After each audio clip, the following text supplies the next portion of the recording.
Cuando se habla de dictaduras en América Latina, casi todos piensan en Cuba, en Venezuela. Pero hay un régimen del que casi nadie está hablando. Un régimen donde el poder no solo se concentra, sino que se hereda.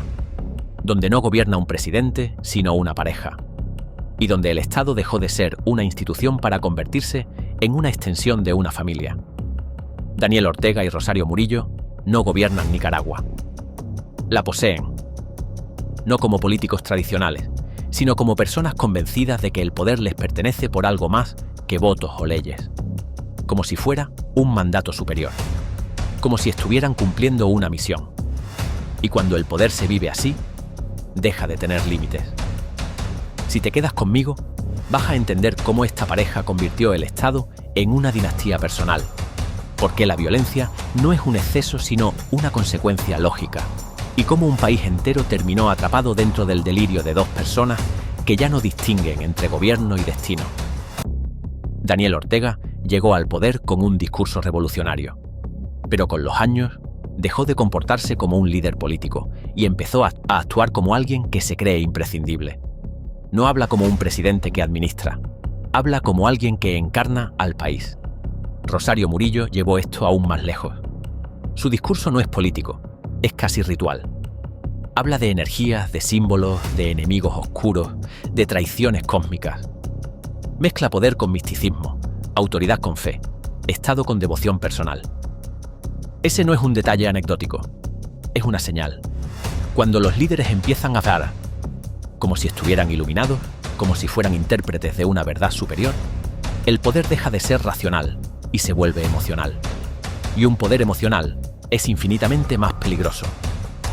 Aquí no se gobierna con reglas claras, se gobierna con lealtad, con sumisión, con miedo. Ortega y Murillo no conciben la oposición como parte del sistema.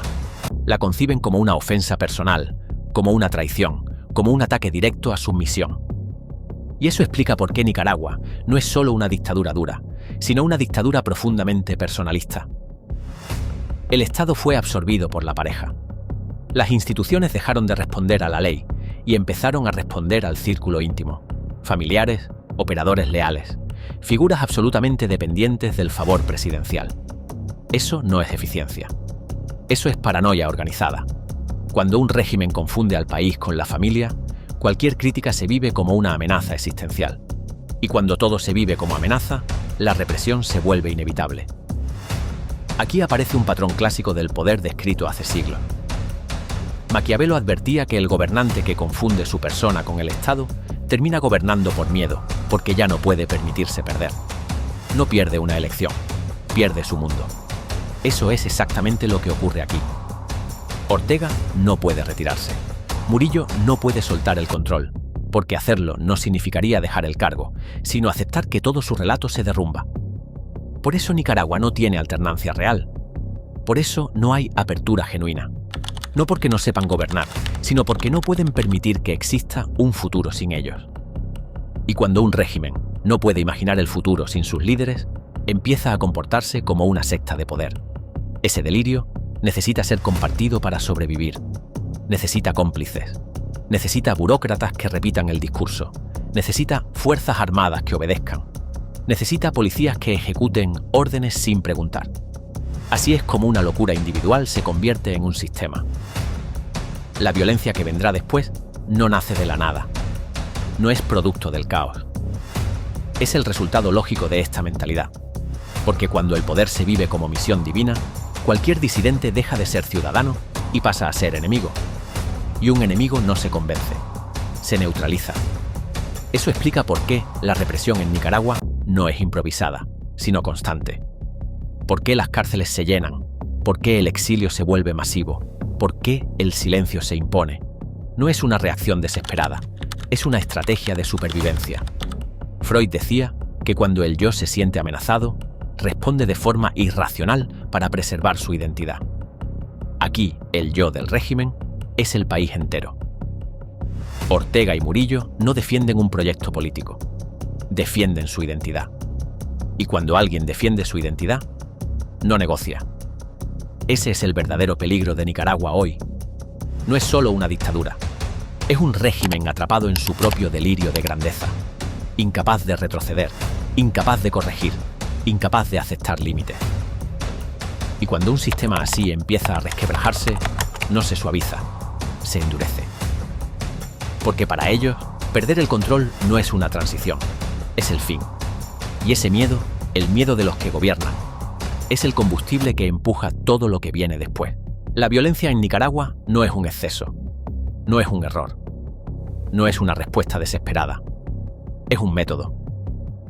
Cuando un régimen ya no puede convencer, gobierna por agotamiento. No busca apoyo, busca rendición. Eso es lo que hizo Daniel Ortega después de 2018, y eso es lo que sigue haciendo hoy.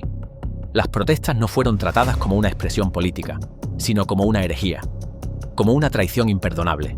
Y la respuesta no fue diálogo, fue castigo. Francotiradores. Fuerzas policiales actuando como ejército. Grupos parapoliciales armados operando con total impunidad. No para restaurar el orden, sino para enviar un mensaje claro. Esto tiene un precio. A partir de ese momento, el régimen cruzó una línea que ya no tenía retorno. Porque cuando un gobierno decide disparar contra su propia población, deja de gobernar personas y empieza a administrar enemigos. Desde entonces, la represión no se detuvo, solo se volvió más silenciosa, más quirúrgica, más calculada. Detenciones selectivas, juicios amañados, condenas absurdas por traición a la patria. Personas encarceladas no por lo que hicieron, sino por lo que representan. El objetivo no es solo encerrar al opositor, es quebrarlo. Y sobre todo, que los demás lo vean. El miedo funciona mejor cuando es visible. Aquí el régimen aplica una lógica que Hannah Arendt describió con precisión. El terror no necesita aplicarse a todos, solo lo suficiente para que todos entiendan. Por eso no hace falta llenar estadios de presos. Basta con que nadie se sienta a salvo. El mensaje es constante. Podemos ir por ti cuando queramos. Y eso transforma la vida cotidiana. Periodistas autocensurados, profesores vigilados, estudiantes que callan, familias que evitan hablar de política incluso en privado. El miedo se vuelve ambiental, se respira. Pero el terror no se sostiene solo con policías y cárceles, necesita una narrativa. Y aquí entra Rosario Murillo. Ella no habla de represión, habla de paz. No habla de presos políticos, habla de traidores. No habla de violencia estatal, habla de defensa del amor y la armonía. Ese lenguaje no es ingenuo, es perverso, porque convierte la violencia en virtud moral y al régimen en víctima. El poder no solo golpea, justifica. Así, cualquier acto represivo se presenta como necesario, como inevitable, como una forma de proteger al país del propio país. Este tipo de discurso es típico de regímenes que ya no buscan legitimidad externa, sino obediencia interna. Ortega no necesita que el mundo lo apruebe, necesita que nadie dentro de Nicaragua se atreva a desafiarlo. Y ahí entra la dimensión más oscura, el desgaste psicológico. La represión constante no solo elimina líderes, destruye esperanza, exilio forzado, profesionales expulsados, intelectuales silenciados, organizaciones civiles cerradas. Cada salida del país es una válvula de presión que el régimen acepta con gusto. Menos gente inconforme dentro, más control. Pero este tipo de control tiene un precio. El Estado empieza a vaciarse, las instituciones se convierten en cascarones. La lealtad sustituye a la competencia, la mediocridad asciende. El régimen sobrevive, pero el país se marchita. Y aquí aparece una paradoja brutal del poder. Napoleón decía que se puede hacer todo con bayonetas, menos sentarse sobre ellas. El miedo sirve para tomar el control, pero no para construir futuro. Nicaragua hoy es un país gobernado desde el temor, no desde la estabilidad. El régimen parece fuerte, pero está rígido. Y los sistemas rígidos no se adaptan, se quiebran. Cada acto de represión elimina un enemigo inmediato, pero crea 100 silenciosos. Cada cárcel llena produce una sociedad más resentida. Cada exiliado es una herida abierta. Ortega gobierna, sí, pero gobierna sobre un país cansado, vigilado y fracturado. Y eso explica por qué la violencia no disminuye. Porque el régimen ya no puede aflojar. Un sistema que se sostiene por miedo no puede permitirse mostrar debilidad. No puede dar señales de apertura reales. no puede tolerar grietas, porque en cuanto la gente deja de tener miedo, el edificio entero se viene abajo. Por eso la represión continúa incluso cuando no hay protestas masivas. Por eso se persigue incluso al silencio. Por eso se castiga la intención, no solo el acto. El régimen no reprime porque esté fuerte. Reprime porque sabe que su control es artificial. Y esa es la trampa final. Cuanto más violento se vuelve, más necesita ser violento. Cuanto más miedo impone, más miedo necesita imponer. Hasta que el costo se vuelve insostenible. La historia del poder muestra que los regímenes basados en el terror no caen cuando la gente se vuelve valiente, sino cuando el miedo deja de funcionar.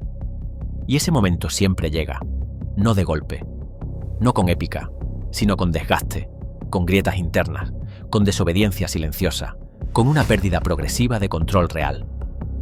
Nicaragua aún no está ahí, pero camina hacia ese punto, porque ningún país puede vivir indefinidamente bajo el delirio, la violencia y el miedo sin que algo termine rompiéndose. Y cuando eso ocurra, no será porque el régimen no fue lo suficientemente duro, será porque confundió el terror con poder.